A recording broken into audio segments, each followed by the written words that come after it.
ఇప్పుడిప్పుడే చంద్రబాబు నాయుడు జైలు నుంచి బయటకు వచ్చి ఇంకా కోలుకుంటున్నాడు.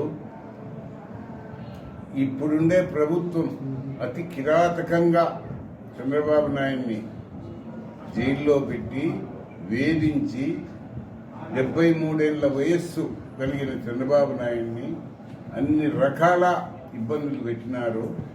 ఇదంతా ఆంధ్రప్రదేశ్ ప్రజలు గమనిస్తున్నారు. గమనించి 2024 ఏప్రిల్లో జరిగే ఎన్నికల్లో దీని ఎఫెక్టు జగన్ రెడ్డి తాతకు తగిలేటట్టుగా జవాబు చెప్తారు ప్రజలు. తరువాత ఈ నియోజకవర్గంలో నేను 15 ఏళ్ళు 3 మాటలు ఎమ్మెల్యేగా ఉండినాను. కావలసిన అభివృద్ధి పనులన్నీ చేసినాను. కమలాపురంలో ప్రతి వీధికి అవసరమైన సాటల్లా సిమెంట్ రోడ్లు వేయించినాము. మంచి రోడ్లు R&B రోడ్లు కానీ ఇంకోటి కానీ వేయించినాము.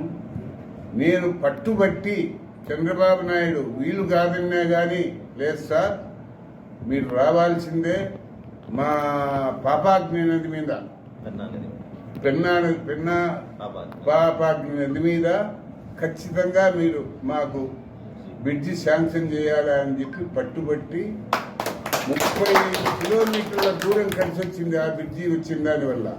దాన్ని శాంక్షన్ చేపించడము, చంద్రబాబు నాయుడుతో శంకుస్థాపన చేపించడము, నిధులు మంజూరు చేపించడము, పూర్తి చేయడం జరిగింది. ఎక్కడైనా ఈ కమలాపురం నియోజకవర్గంలో R&B రోడ్లన్నీ అభివృద్ధి చేసిన ప్రజలు ఇవన్నీ దృష్టిలో పెట్టుకొని వచ్చే ఎన్నికల్లో తెలుగుదేశం పార్టీ సీట్ ఇస్తే ఖచ్చితంగా నన్ను గెలిపించాల్సిన సాయినాథ్ శ్రీనాథ్ అకుంఠితమైన తెలుగుదేశం పార్టీ అభిమానులు, కర్కశంగా పనిచేసేవాళ్ళు, తెలుగుదేశం పార్టీ కోసం ఏమైనా చేసేవాళ్ళు. చంద్రబాబు నాయుడు మళ్ళా ముఖ్యమంత్రి కావాలా?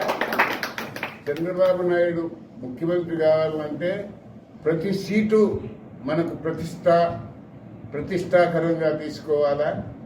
గెలిచే వాళ్ళకే సీట్లు ఇవ్వాలి.